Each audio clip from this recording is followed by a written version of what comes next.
Place tout de suite au débat. On va aller au cœur du sujet. Est-ce que les entreprises sont-elles en mesure d'assumer leur obligation de vigilance numérique? On détaille tout de suite tout ça avec mes invités. Et je vais commencer avec vous, Stéphanie. On va revenir sur le cadre juridique dont vous avez parlé en introduction. Est-ce qu'il y a une cohérence d'ensemble, quelque chose qui guide justement ces textes, une ligne directrice? Merci Arnaud pour cette question. Alors effectivement, il y a bien une logique d'ensemble, mais la cohérence, il faut l'admettre, elle n'est pas forcément visible au premier abord. Parce que, en fait, nous sommes face à des textes qui ont été construits par étapes successives. Ils ont des objectifs complémentaires, parfois parallèles, et ça peut donner l'impression d'un millefeuille, alors qu'en fait, on est avant tout face à un maillage. Euh, si on entre assez rapidement sur les grands textes, parce que pareil, je voudrais éviter de donner l'impression d'un millefeuille. Partons sur le RGPD, c'est le Règlement général sur la protection des données personnelles qui date de 2018. C'est vraiment le texte fondateur. On peut parler vraiment carrément de socle, parce qu'il ne va pas parler directement de cybersécurité, mais il va instaurer différentes obligations, comme des mesures techniques et organisationnelles. En termes de responsabilité, il va également instaurer le Privacy by Design. Donc, les entreprises doivent instaurer une logique de prévention et de documentation continue en cas de contrôle des autorités, et donc de la CNIL en France. Et donc, c'est à partir de ce premier socle qu'on a vu se déployer d'autres textes, et c'est vraiment une nouvelle génération de normes qui est intervenue ensuite. Sans entrer dans trop de détails, je vais juste en viser deux autres, qui sont le règlement sur l'intelligence artificielle, donc qui se développe, qui est en train d'entrer en vigueur progressivement. Lui, il a une approche par les risques et il cherche vraiment à maîtriser les effets, notamment des systèmes à haut risque. Donc, on est sur une vigilance ciblée et axée sur l'impact avant tout. Et après, on a deux autres textes, qui a DORA et NIS 2. Donc, c'est des textes vraiment assez thématiques qui imposent une montée en puissance de la résilience opérationnelle, donc en termes de gestion des incidents, par exemple, de tests de résistance ou de contrôle de la chaîne de sous-traitance. Donc, ils sont très structurants, mais avec des périmètres limités, ils ne s'appliquent pas à toutes les entreprises. Donc, le fil rouge, c'est vraiment la gouvernance du risque numérique qui repose sur 4 piliers transversaux. 1, la responsabilité des organisations. 2, la traçabilité des choix et des actions. 3, c'est la proportionnalité des moyens qu'on met par rapport au risque. Et 4, c'est vraiment l'exigence continue de formation, de documentation et d'intégration de la gouvernance au sein des organisations. Donc on voit des obligations très fortes. Est-ce que ça veut dire que ça offre ce cadre plus de sécurité, ou au contraire, comme certains veulent le faire savoir, c'est plus de complexité pour les entreprises? Alors, effectivement, on pourrait considérer que de prime abord, il y a plus de complexité parce qu'il y a plus de textes, mais c'est avant tout plus de complexité pour les entreprises qui n'avaient pas encore développé ou déployé toutes leurs procédures internes. Ce qu'il faut avoir à l'esprit, c'est qu'en fait, ces textes ne prétendent pas empêcher une attaque, mais néanmoins, elles vont offrir un socle de règles et de réflexes à mettre en place, très important pour justement limiter l'impact du risque et limiter la couverture, l'ampleur d'une cyberattaque. Vraiment, si on doit conseiller, on va dire, 3 petits conseils pour les dirigeants, c'est renforcer vos exigences de traçabilité, de documentation, d'auditabilité. Regardez peut-être en détail la granularité de certains textes qui pourraient s'appliquer à vous, et regardez, comme l'a pu le dire Romain en introduction, les endroits où les parties prenantes pourraient être à même de vous regarder avec une certaine intensité, que ça peut soit vos assureurs, vos investisseurs ou vos clients. Et essayer de regarder ça le plus tôt possible. Exactement. Et pas de découvrir les textes une fois qu'ils sont publiés, c'est ça? C'est ça. Alors Romain, on va venir sur un côté un peu plus opérationnel. On a vu le cadre juridique décrit par Stéphanie. Est-ce que ces obligations qui sont contenues dans ces textes sont-elles adaptées à l'environnement des entreprises au niveau opérationnel?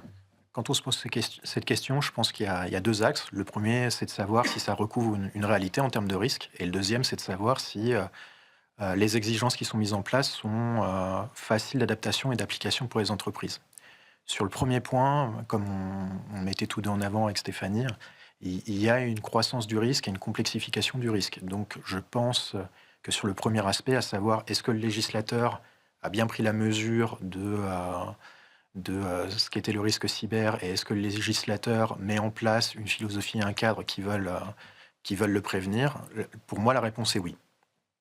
Sur le deuxième sujet, qui est celui de savoir si devant ce millefeuille, il est simple pour tous de s'y adapter et de rentrer dans le cadre. Là, on est dans une réponse qui est un peu plus fine, un peu moins noir et blanc, à savoir que pour les grands acteurs, les acteurs institutionnels comme les banques, comme les assureurs ou autres, il y avait déjà, avant la création de toutes ces normes, des équipes dédiées, des équipes juridiques avec probablement des juristes data, des juristes Donc RGPD. ils avaient déjà vu ces textes et les conséquences. Tout à fait, et ils ont les ressources internes en fait pour comprendre que il y a une grande philosophie. Tous ces textes se recoupent sur des points centraux qu'on verra sûrement un peu plus tard, mais tels que la création d'une gouvernance. Enfin, je ne vais pas les détailler. Mais le fait est que quand vous avez les ressources internes pour le comprendre, l'effort est moindre en fait. Vous les prenez pas un par un. Vous avez le temps et l'énergie en fait de capitaliser sur ce qui a été créé pour l'implémenter, et c'est d'autant plus facile. Pour des acteurs de taille moindre comme les PME, TPE, TPI, c'est beaucoup plus compliqué. Plus compliqué. Et il faut faire appel à des ressources externes. Ce qui est, à nouveau, très souvent, on parle du fait que ces textes permettent une adaptation des obligations aux moyens et à la taille de l'entreprise. Alors c'est vrai en théorie, mais ce que je peux voir dans la pratique, c'est que on a un effet de ruissellement qui fait in fine, quelle que soit votre taille, vous aspirez toujours très souvent à une clientèle institutionnelle. Et pour obtenir cette clientèle, en fait, vous devez sécuriser ces demandes, notamment dans les appels d'offres ou autres. Et donc, cette proportionnalité, dans la pratique, elle est beaucoup moindre qu'on l'imagine, parce que même si vous êtes une petite structure, très souvent, vous avez des clients plus gros et qui vont vous faire poser ces moyens assez lourds. Est-ce que justement ce cadre, il favorise la montée en maturité des différentes entreprises? Oui, clairement. Clairement, on le voit parce qu'on voit on voit plusieurs tendances. La première, c'est que la plupart des entreprises, en tout cas celles qui le peuvent, sont en train d'instaurer une gouvernance, premier point. Avant, c'était un risque qui était plutôt un risque technique, qui était porté par les directions informatiques. On voit une évolution, notamment, je le vois vis-à-vis de ma clientèle, où on est beaucoup plus en contact avec des DPO, des Chief Compliance Officers. Les entreprises sont vraiment en train de constituer des équipes dédiées qui appréhendent le risque cyber, non pas d'un point de vue technique unique, mais d'un point de vue de gouvernance globale. D'accord. Deuxième point, on voit un déplacement, forcément avec le fait qu'on rende les dirigeants d'entreprise à la direction responsable. On voit que en fait, c'est plus un sujet d'intérêt uniquement technique dans les entreprises, qui est un peu relayé, ou un sujet documentaire. On voit qu'il y a une culture d'entreprise qui est en train de se créer, et que c'est des sujets qui intéressent maintenant tous les membres des directions. Ce qui n'était pas forcément le cas il y a une décennie ou un peu plus. Et deux derniers points sur les évolutions positives qu'on peut voir. Je n'ai pas connaissance d'un seul de mes partenaires qui n'ait pas développé un programme de sensibilisation en interne. C'est vraiment quelque chose qui se met en place, en tout cas très largement, au sein des entreprises françaises et européennes. Donc on voit qu'il y a une acculturation pour le cyber, et ça se limite pas à du papier et à quelques process. On est vraiment en train de prendre la mesure et de faire en sorte que tous les employés des entreprises prennent la mesure de ce risque et les bons réflexes. Et enfin, dernièrement, c'est peut-être ça qui me marque le plus dans cette période. On voit qu'il y a des standards qui sont en train de se mettre en place. On en parlera probablement un peu plus tard, mais notamment portés par les assureurs. D'accord. Et on peut voir que toutes ces normes, indirectement, ont vraiment contribué à créer une vision globale d'un standard en matière de cybersécurité D'accord. qui est partagé par tous les acteurs. D'accord. Stéphanie, Romain parlait des dirigeants aussi au niveau du risque, d'impliquer les dirigeants. C'est important aussi, cette question? Je dirais même que c'est fondamental. Alors, C'est vrai que les dirigeants, parce qu'il peut y avoir des membres du conseil d'administration, ils sont stratèges. Donc il faut leur laisser toute la place pour qu'ils puissent réaliser cette stratégie. On ne doit pas attendre d'eux, que ce soit les investisseurs, que ce soit les autorités, on ne doit pas attendre d'eux trop de connaissances techniques, parce que c'est vraiment, ces textes par moments sont, sont très spécifiques. Et plutôt, je pense que ils doivent être perçus comme des pilotes de la résilience. Et si on essaye de donner quelques clés de lecture, je pense il faut juste qu'ils soient en mesure de s'assurer qu'ils aient les bons réflexes opérationnels et que l'organisation est à même de tenir en cas de pression, notamment en cas d'attaque. Et comment on fait alors? Alors, il y a 3 leviers. Je pense que le premier, c'est quelle est la chaîne de responsabilité qui existe ou qui doit être mise en œuvre au sein de l'organisation, qui décide, qui va notifier, qui va alerter, comment ça va se passer en interne également. Ensuite, est-ce que les ressources existent? Est-ce qu'elles sont suffisantes? Ça peut être des ressources humaines, financières, quels avocats, combien ont été affectés au cabinet en termes de compliance. Et c'est vrai qu'on peut effectivement pas sécuriser sérieusement si l'enveloppe, elle est trop restreinte. Et le troisième levier, c'est vraiment le cadrage régulier, c'est-à-dire que ça peut pas être juste une mission confiée à la DSI, ça doit être, je reviens sur ce que tu disais à juste titre, c'est une gouvernance globale avec des indicateurs clairs en termes de performance, plan d'action, quel est le taux d'incident, quel est le degré de maturité, comment on peut progresser de façon constructive.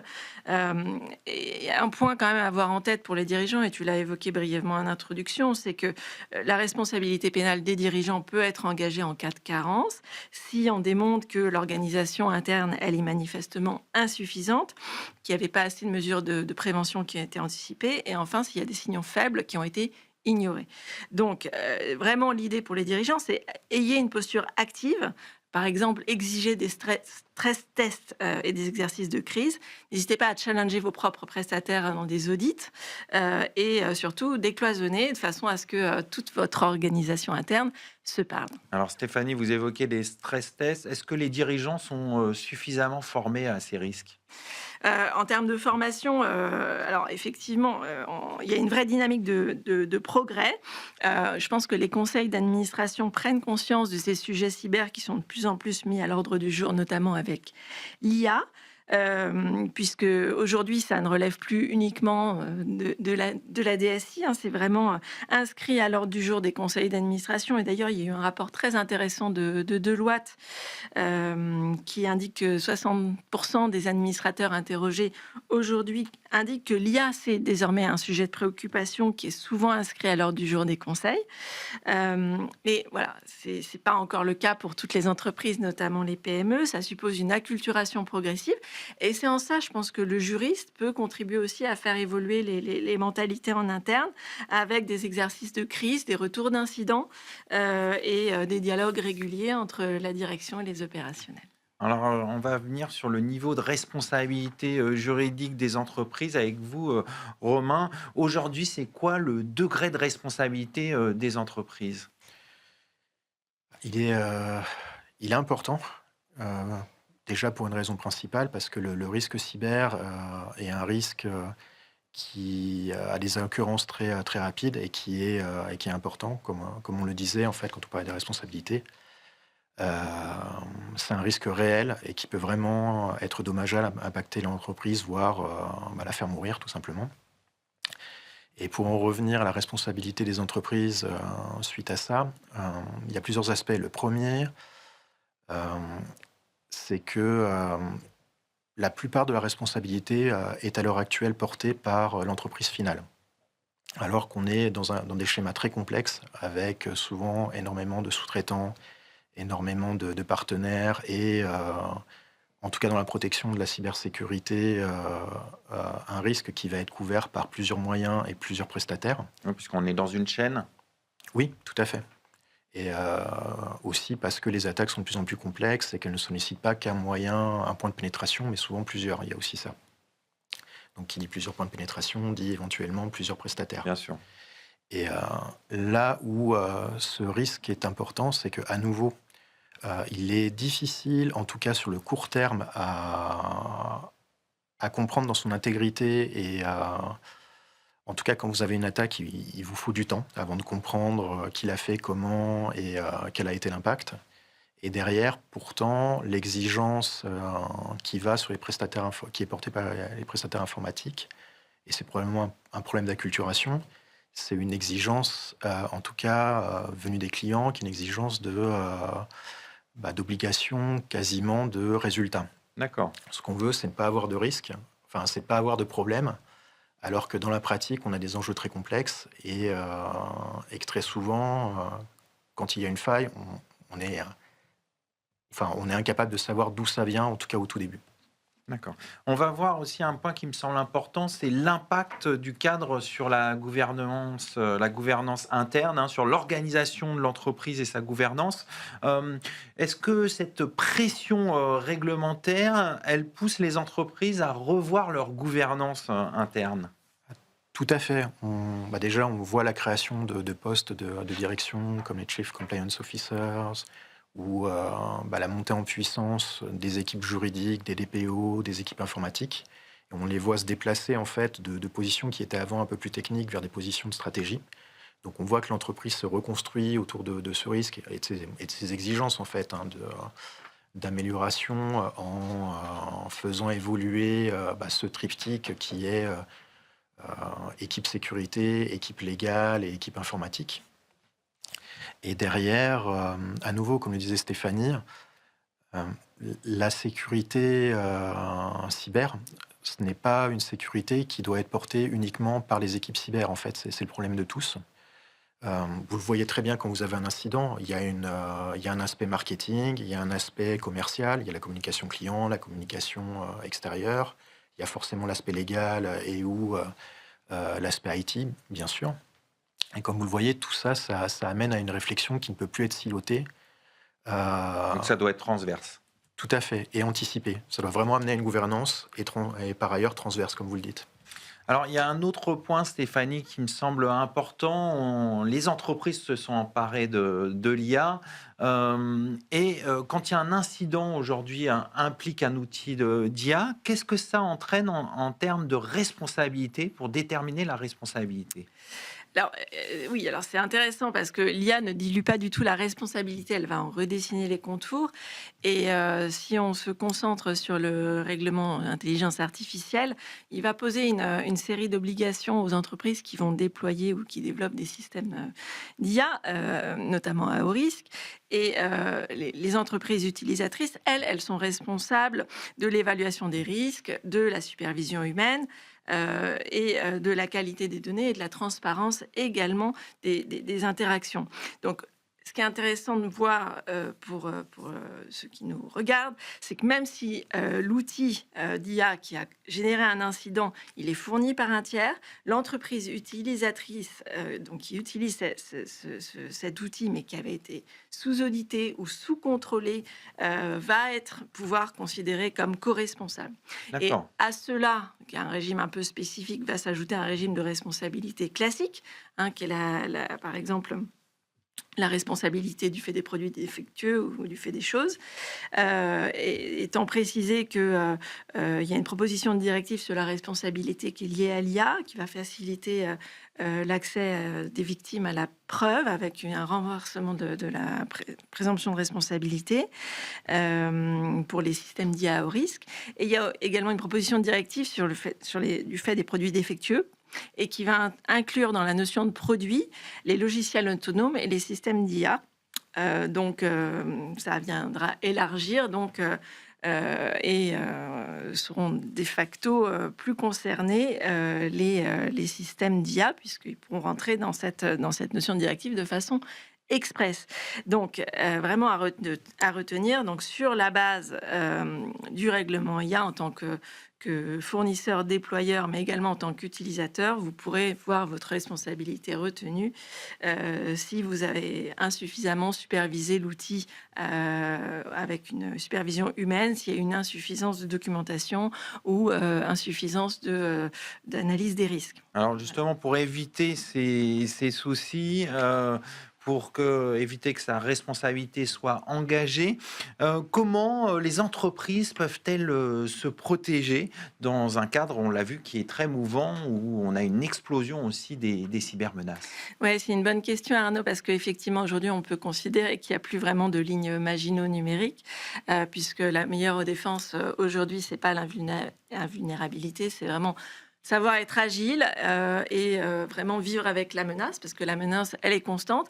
Aujourd'hui, les entreprises, de toutes les façons, pour vivre, une entreprise, elle doit pouvoir être résiliente et pouvoir affronter des crises. Donc, l'idée, c'est pas de la bloquer, c'est au contraire de lui donner des outils pour agir. Dans la mesure où la menace, elle est vivante, c'est pouvoir se reposer sur une gouvernance claire, des comportements lucides et surtout, encore une fois, on l'a déjà dit, mais pouvoir anticiper parce que dès lors qu'on peut anticiper, ça permet aussi de garantir une meilleure réaction a posteriori.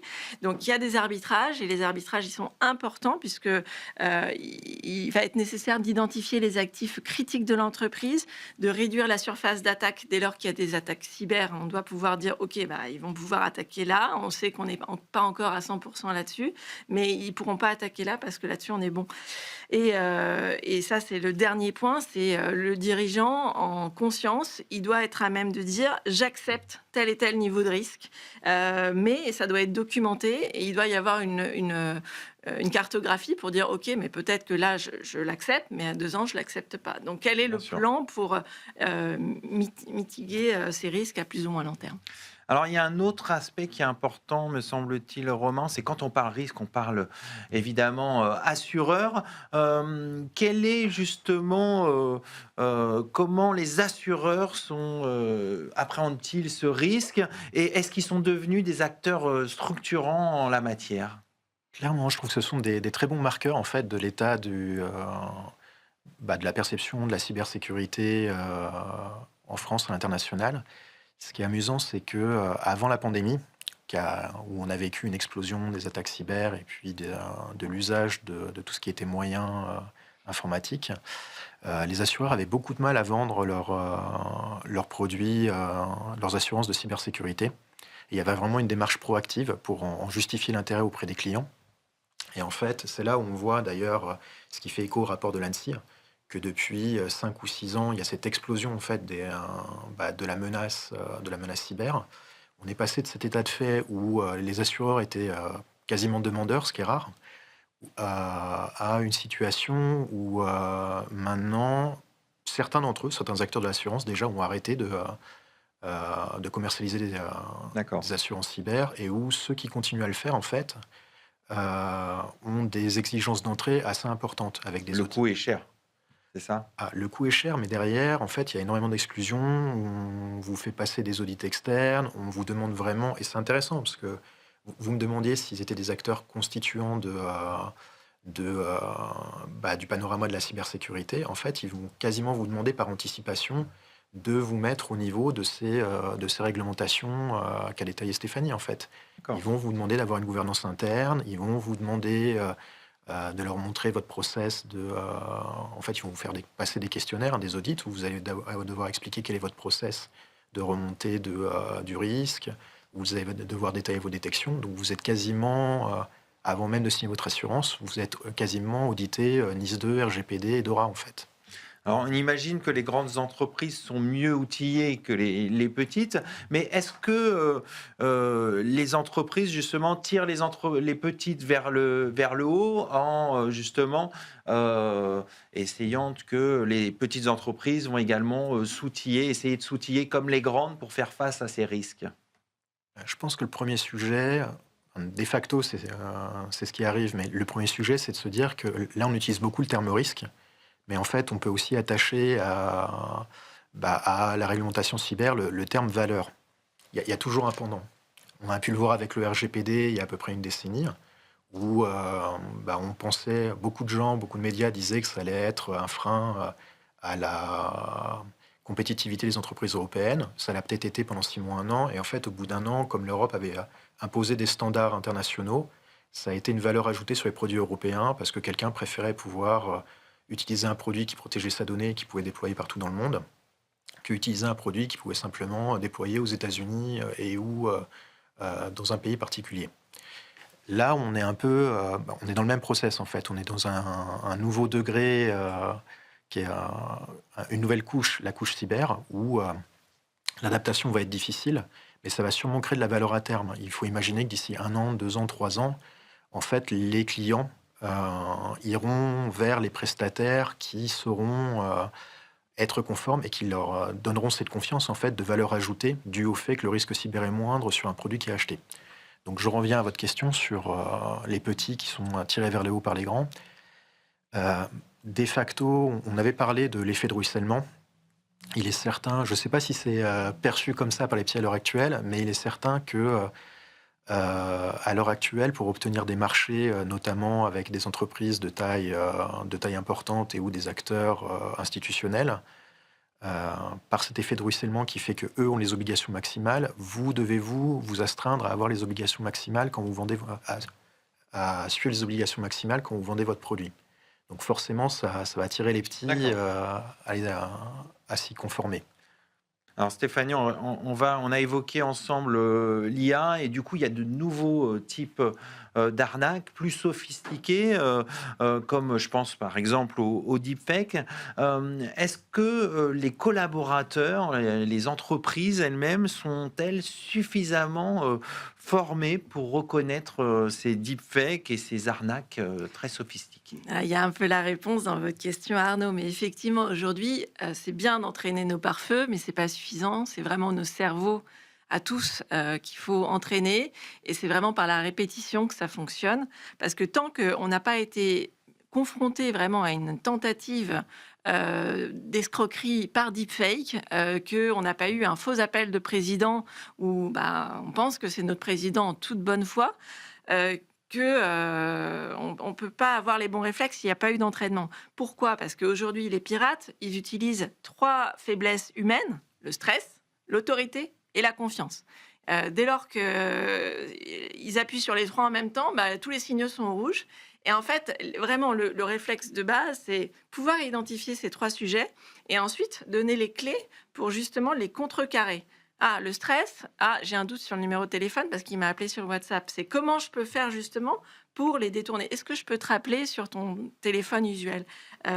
Pour information, il y a l'ANSSI et la DNUM qui viennent de sortir « Je clique ou pas », qui permet justement, quand vous recevez un mail et vous hésitez, est-ce que c'est pas une tentative de phishing, de vérifier ou non s'il s'agit d'un mail légitime. Donc c'est assez intéressant, mais il y a beaucoup d'autres moyens de formation.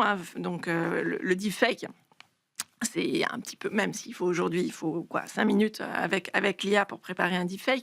Les deepfakes plus élaborés prennent un peu plus de temps. Mais voilà, c'est des scénarios simples. C'est important d'avoir des sessions de débriefing après ces formations pour voir ce qui a fonctionné, de voir ce qui a un petit peu moins fonctionné, qui a douté. Et c'est vrai que l'ANSSI parle d'une notion que j'aime beaucoup, c'est la désobéissance constructive. C'est quoi ? Alors c'est concrètement, on forme justement les collaborateurs à pas être trop dans l'autorité, c'est-à-dire douter. C'est le doute légitime, c'est pouvoir dire ça me semble bizarre. Et c'est vrai qu'aujourd'hui, il n'y a pas beaucoup d'entreprises dans lesquelles les entreprises doivent vraiment inciter à ce que le doute soit encouragé. Et c'est pas forcément évident parce qu'on nous demande d'être toujours très sûr de nous. Bien sûr. Et au final, ce petit doute, ça peut permettre d'économiser énormément d'argent aux organisations qui sont victimes de cyberattaques. Romain, pour vous aussi, c'est important de sensibiliser les équipes à ces nouveaux risques ? Oui, alors clairement pour 2 raisons. La première, parce que les textes mettent en place une obligation légale en fait de sensibiliser les équipes. Donc premier sujet, si vous voulez respecter la loi, notamment DORA et NIS 2, c'est une obligation. Mais le deuxième point qu'a mis en avant Stéphanie, avec justesse, c'est que dans la cybersécurité, on fait une différence entre les notions de surface technique et surface humaine. La surface technique, elle est on peut très souvent la défendre et prévenir ses attaques via la technique. La surface humaine, forcément, vu que le point d'entrée c'est l'humain, elle ne peut se protéger que par la formation et la prise de conscience des individus. Donc effectivement, comme le disait Stéphanie, c'est d'une importance cruciale. Et surtout, C'est la direction que prennent les nouvelles attaques à l'heure actuelle, qui mélangent beaucoup technique et humain, voire beaucoup plus humain que technique. D'accord. Stéphanie, un autre point qui me semble important, c'est aussi, vous êtes directrice juridique, comme Romain, et j'ai envie de dire le juriste dans tout ça, quel est son rôle? Bah, le juriste, il a plusieurs rôles, hein. Il est certes garant des règles, mais je pense qu'aujourd'hui, toute cette réglementation, parce qu'il y a celle obligatoire que j'ai abordée très très brièvement, mais il y a aussi celle que les organisations peuvent décider de prendre avec les normes facultatives, notamment les réglementations ISO et compagnie. Mais aujourd'hui, c'est quoi le juriste? C'est un architecte de la vigilance, donc il doit concilier les normes, il doit concilier la direction, il doit concilier les autres personnes qui l'entourent. Donc, je pense que si on doit résumer, il y a trois missions importantes. Un, la prévention, la formation et la coordination. La prévention, ça va passer par la rédaction de chartes internes qui doit vraiment rendre vivantes, et ça ne doit pas être des documents qui doivent finir dans un tiroir. Il doit également proposer des clauses contractuelles, que ce soit les DPA pour le RGPD, toute la réglementation qui est requise par DORA. Ça va être mise en place également de procédures de double validation, des audits fournisseurs. Sur la formation, je ne vais pas revenir dessus, mais Romain l'a bien évoqué. Mais il ne faut pas hésiter à s'appuyer sur les outils de sensibilisation de l'ANSSI et cybermalveillance.gouv.fr. Et la coordination, c'est vraiment cette logique de gouvernance transverse qu'on a déjà évoquée à plusieurs reprises. Mais vraiment essayer d'avoir un rôle actif dans les comités de crise. Et ça s'anticipe, parce que quand il y a une crise, quand on n'est pas informé, il n'y a pas de Il ne standard. va pas y avoir de réflexe. Voilà, et on peut arriver en bout de chaîne. Donc vraiment, l'idée, c'est anticiper pour que le juriste ne soit pas uniquement en mode extinction pompier de feu, et il doit vraiment pouvoir faire du step back et vraiment être vraiment un gardien du business. Alors, pour anticiper, comme le dit Stéphanie, Romain, il faut connaître la menace. C'est quoi les différents types d'attaques aujourd'hui? Alors, il y a une évolution majeure vers 4 typologies plus importantes que les autres. La première, c'est... alors celle-là, elle est assez traditionnelle, elle a probablement une décennie, c'est tout ce qui est attaque DDoS en fait. Alors, c'est le fait de faire notamment tomber un site web ou pénétrer un site web parce qu'on envoie une multiplicité d'entrées en fait, de connexions dessus. La deuxième, c'est, on en a beaucoup parlé, en fait, c'est ce qui est en train de se développer, tout ce qui est deepfakes, en fait, donc l'ingénierie sociétale, tout ce qui va être les moyens, notamment portés par l'IA, de se faire passer par un membre de l'entreprise ou un humain et d'obtenir la confiance d'un employé de l'entreprise pour passer ses protections. Donc ça, c'est ce qui fait un peu la une des médias à l'heure actuelle, notamment avec un WPP ou d'autres. Troisième typologie, il y a beaucoup de... entre autres choses, il y a énormément de scrapping qui s'est développé au fil des années. Donc là, on est sur une typologie qui est pas une typologie dont la logique et de faire tomber un site web, de nuire à un individu, c'est plutôt une typologie d'obtention d'informations, d'espionnage, D'accord. où, porté par l'IA, en fait, des pirates vont rentrer dans les données de l'entreprise et récupérer des informations, notamment commerciales, pour les revendre ou les utiliser. D'accord. Et voilà, on est sur les typologies majeures qui se développent à l'heure actuelle. Stéphanie, c'est quoi les attaques les plus difficiles à détecter? En fait, les attaques les plus difficiles à détecter, ce sont celles qui sont hybrides, on va dire, qui utilisent les mêmes modes et les mêmes techniques de fonctionnement que l'entreprise, parce que celles-là, elles vont pas répondre aux signaux faibles qui permettent la détection par des outils. Et donc, c'est pour ça qu'on revient sur l'importance de la supervision humaine, parce que celles-là, elles vont pas passer forcément le cap de la détection automatique. Et donc, l'importance de l'humain dans ces rôles-là, elle est indispensable. Et donc, encore une fois, la formation pour identifier les critères qui permettraient de vérifier les petits indices comme quoi il peut y avoir attaque, c'est indispensable. Alors, je rappelle que vous êtes ambassadrice IA pour la DGE. Est-ce que l'IA, ça transforme les modes opératoires des cybercriminels?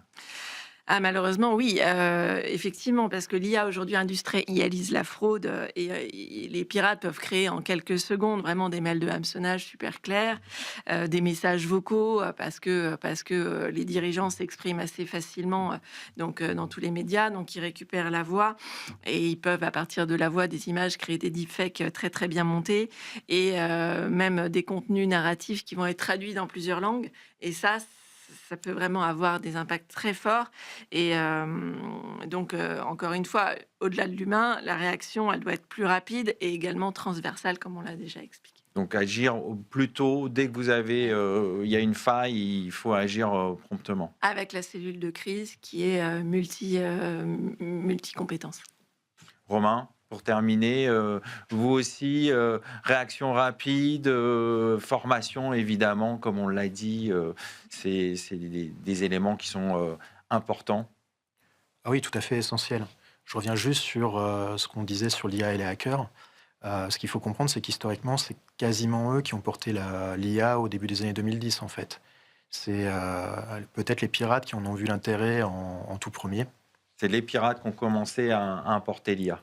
Tout à fait. Et c'est pour ça, d'ailleurs, que à l'heure actuelle, ce qu'il faut comprendre, et c'est pour ça qu'on se voit aujourd'hui, en fait, c'est que on a très longtemps mis des moyens humains en face des pirates. Dans les années 2000, 2010, donc on avait une direction informatique traditionnelle avec un nombre d'humains, allez, mettons de 5 à 10, qui devaient se battre contre des gens qui utilisaient l'intelligence artificielle, d'où ces moyens historiques qui sont développés, notamment le DDoS. Et On va conclure là-dessus cette partie et on va terminer l'émission par notre cas pratique.